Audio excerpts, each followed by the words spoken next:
যুগে যুগে ওসমান হাদিরা ঘরে ঘরে জন্মায় না, ওসমান হাদিরা জেলায় জেলায় জন্মায় না, প্রতি বছর জন্মায় না, কিন্তু এরা আমাদের যুবকদের জন্য শিক্ষা, আমাদের সবার জন্য শিক্ষা, অনুপ্রেরণা।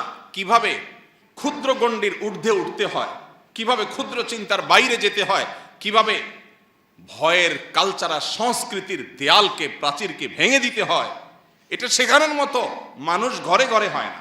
মুসলমানের সম্মান নিহিত আছে দুইটা জিনিসের মধ্যে, এক মৃত্যুর ভয়কে জয় করা, দুই দুনিয়ার মোহের ঊর্ধ্বে উঠা। বেঁচে থেকে কি হবে? বেঁচে থেকে কতকাল বাঁচতে পারবো? 1000 বছর তো বাঁচতে পারবো না, মরতে তো হবেই। তাহলে সে মৃত্যুটা কেন গৌরবের মৃত্যু হবে না?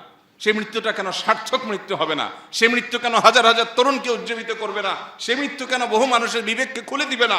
সে মৃত্যু কেন অন্যকে অনুপ্রাণিত করবে না? এই মৃত্যু কেমন মৃত্যু? যে মৃত্যু আমার একজন ভীরু মানুষের মতো মৃত্যু হবে। আমি পলায়ন পর হয়ে মৃত্যু কেন বরণ করব? এই মৃত্যুর ভিতরে কি সার্থকতা আছে? এই মৃত্যু তো সবাই বরণ করে, গরু ছাগলেরও তো মৃত্যু হয়। আমি মানুষ, আমি প্রাণী, আমি মুসলিম, আমি আল্লাহর নবীর উম্মত, আমি বড় বড় সাহাবীদের অনুসারী, অতএব আমার মৃত্যু তো অন্য 10 জনের মৃত্যু মতো হতে পারে না। আমি একজন আদর্শবাদী মুসলিম হতে হয়। আমার চোখে মুখে থাকবে দুনিয়া জয় করার স্বপ্ন, আমার চোখে মুখে থাকবে অন্যায়ের বিরুদ্ধে কথা বলার স্বপ্ন, মাজলুম মানুষের পক্ষে কথা বলার স্বপ্ন, অন্যায় অনাচারের বিরুদ্ধে কথা বলার স্বপ্ন। এটা যদি চোখে না থাকে, এই পুরুষত্বের দাম কি? এই মনুষ্যত্বের দাম কি?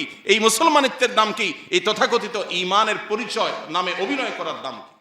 আমরা গায়ে গতরে মুসলমান, দাবিতে মুসলমান, ইবাদতে আচারে মুসলমান, কিন্তু ভেতর থেকে মুসলমান হয়ে উঠতে পারিনি, ভেতর থেকে মুমিন হয়ে উঠতে পারিনি, আমার অন্তরকে মুসলমান বানাতে পারিনি, আমার নিজেকে ইমানদার বানাতে পারিনি। যদি পারতাম তাহলে মৃত্যু আমার সবচেয়ে প্রিয় জিনিস হতো, কারণ মৃত্যুর পরেই আমার জান্নাত অপেক্ষা করছে। মৃত্যু আমার সবচেয়ে প্রিয় জিনিস হতো, কারণ তারপরে আমার নবীর সাথে সাক্ষাতের সুযোগ তৈরি হবে। মৃত্যু আমার সবচেয়ে প্রিয় জিনিস হতো, কারণ তারপরেই আমার জান্নাতে যাওয়ার পথ সুগম হবে। হাউজে কাউসার আমি পাবো, নবী রাসূলদের সাথে সাক্ষাৎ আমি পাবো, স্বয়ং আল্লাহর সাথে আমি সাক্ষাৎ পাবো। আল্লাহ আমাদের সবাইকে সে মানসিকতা লালন করার তৌফিক দান করুন।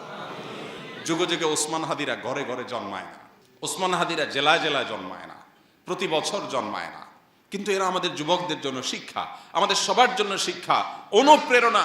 কিভাবে ক্ষুদ্র গণ্ডির ঊর্ধ্বে উঠতে হয়, কিভাবে ক্ষুদ্র চিন্তার বাইরে যেতে হয়, কিভাবে ভয়ের কালচারাল সংস্কৃতির দেয়ালকে প্রাচীরকে ভেঙে দিতে হয়, এটা শেখানোর মতো মানুষ ঘরে ঘরে হয় না।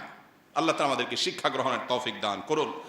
আল্লাহুম্মা আহসিন খাতিমানা ওয়া আওয়াকিবানা। আল্লাহ আমাদের মৃত্যু, আমাদের শেষ পরিণতিটা যেন ভালো হয়, সুন্দর হয়, সার্থক হয়, আমাদের জন্য সেটা যেন আনন্দের হয়, তৃপ্তির হয়, সেটা যেন আমাদের দুনিয়াতেও মর্যাদার হয়, আখিরাতেও যেন আমাদের রবের সন্তুষ্টির কারণ হয়। আল্লাহ আমাদের সবাইকে সেই তৌফিক দান করুন।